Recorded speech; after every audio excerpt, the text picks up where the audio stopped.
Ya,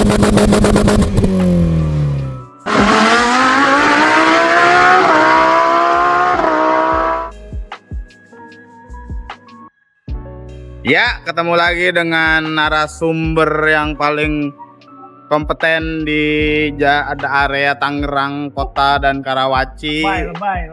Ya Bang. Jadi apa Bang?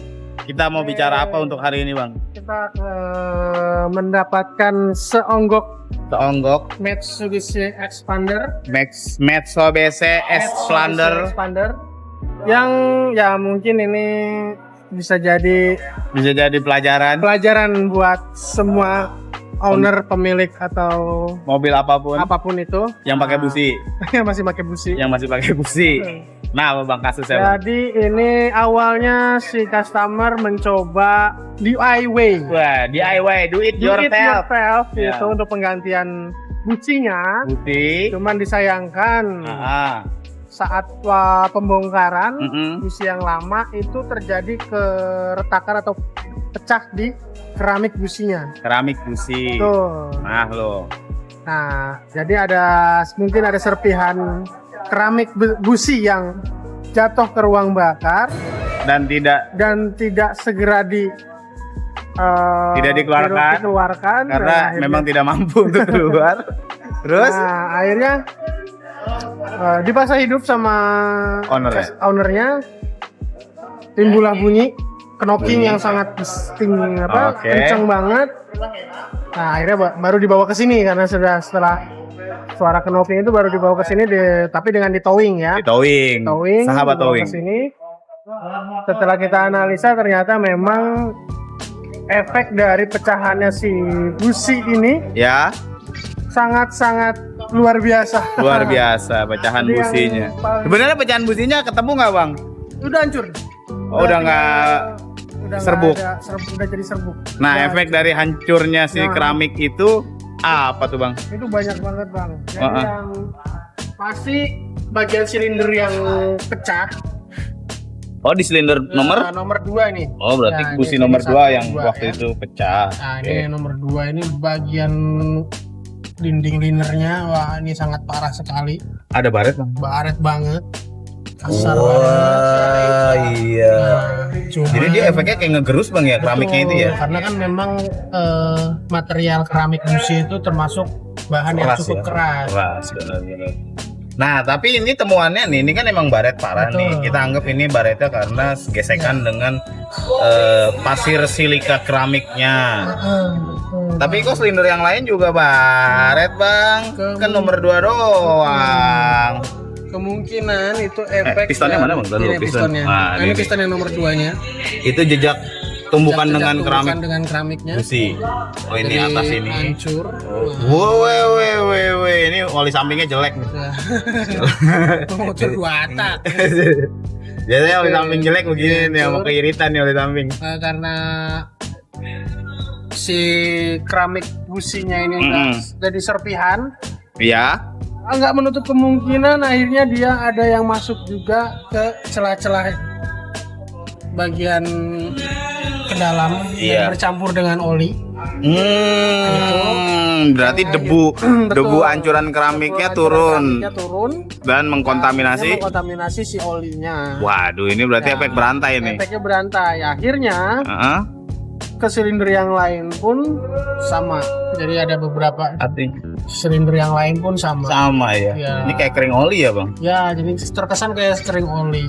Bahkan di bagian dudukan metal ini, bearingnya yang di main journal juga lebih lumayan parah. Main journal? Ini semua ini baret Bang? Semua pistonnya Bang? Coba pistonnya baret Bang. Bagian screen ini yang paling parah yang nomor 2 karena ini nomor 2 suspeknya ya, yang berdampak langsung. Ini yang nomor 1-nya juga bagian sampingnya kena. Aduh. Ini bukan dirusakin sama kita kan Bang? Bukan. Kayak digesek-gesek gitu. Beda. Nah, ini juga sama. Ini nomor 3. Silinder 3. Oh iya ya. Iya. Yang ini nomor 4. Nah, sama juga. Iya ya. Dan yang berdampak lagi itu di main bearingnya. Wah. Aduh. Nah, di sini juga kasar banget.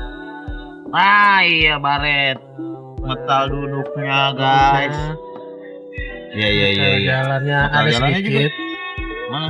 Ada sedikit. Oh, iya. Nah, cuman untung nokennya sih aman. Nokennya aman. Nokennya aman. Terus berarti dia sudah sempat bersirkulasi olinya beserta dengan gram-gram keramik. Pecahan dari serpihan dari si keramik businya itu. Waduh. Lah berarti pompa oli juga kayaknya harus nanti kita bongkar juga. Kita bongkar juga. Iya. Ya mudah-mudahan nggak berdampak parah di. Nggak berdampak parah. Makanya nanti kita coba rekap dulu semua. Apa yang bakal kita lakukan ke depannya, apa aja yang perlu diganti, dan apa yang bisa diperbaiki untuk meminimalisir biaya juga. Agak susah sih. Agak susah sih. Itu kita bakal rekap dulu, baru kita serahkan ke customer untuk estimasi perbaikannya.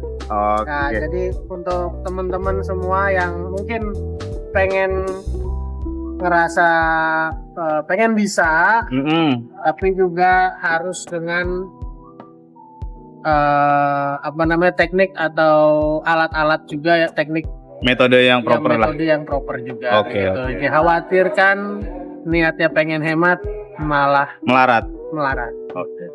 Nah ini setelah melihat dari dampak dan hasil kerusakannya, rencana perbaikannya teh kunaon kieu? Yang pertama pastinya yang bagian silinder ini kita ganti. Silinder harus diganti, empat-empatnya mah. Empat-empatnya kita ganti, linernya, mungkin pistonnya juga. Oh jelas pistonnya. Ya, pistonnya kita ganti. Piston ganti. Nanti ini kita bawa ke tukang bubut. Tukang bobot.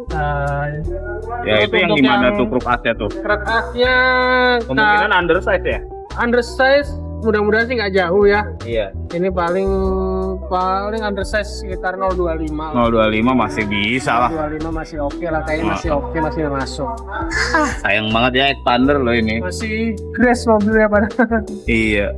Ini sebenarnya Nissan juga punya ya mobil kayak gini bang? Punya. Persis sama. Yang beda apa bang? Yang beda lambangnya doang. Lambang sama casing. Sama bagian depan. Ya Livina L12 sebenarnya dari mesin, elektronik, teknologinya. Iya, geometrisasi sama. Cuman yang dibedain kostum depannya. Kostum depannya sama dealernya. Kostum depannya sama dealernya, sama emblemnya. Padahal sama dealernya dia bisa ke Nissan bisa. Ini mobil ke Nissan bisa. Karena scannernya Nissan punya, ke Mitsubishi apalagi emang dasarnya ini Mitsubishi gitu. Ya begitulah.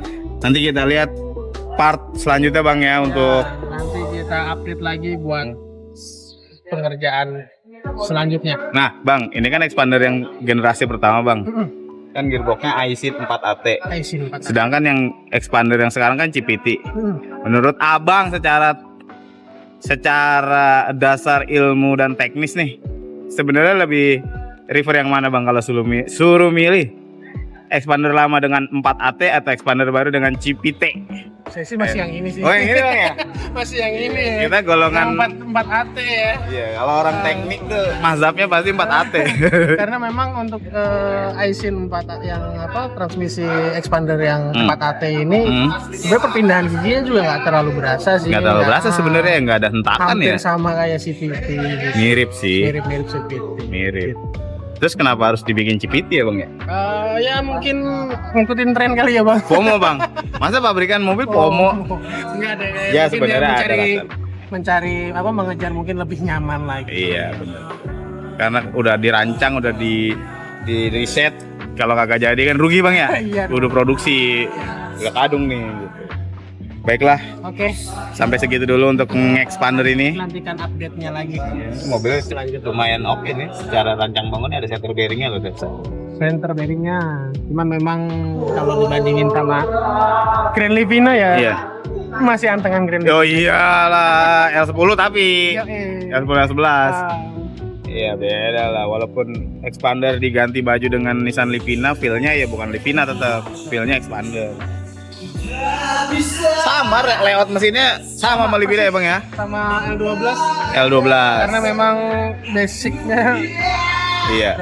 Dari Expander. Kok nggak kurang laku yang L12 loh?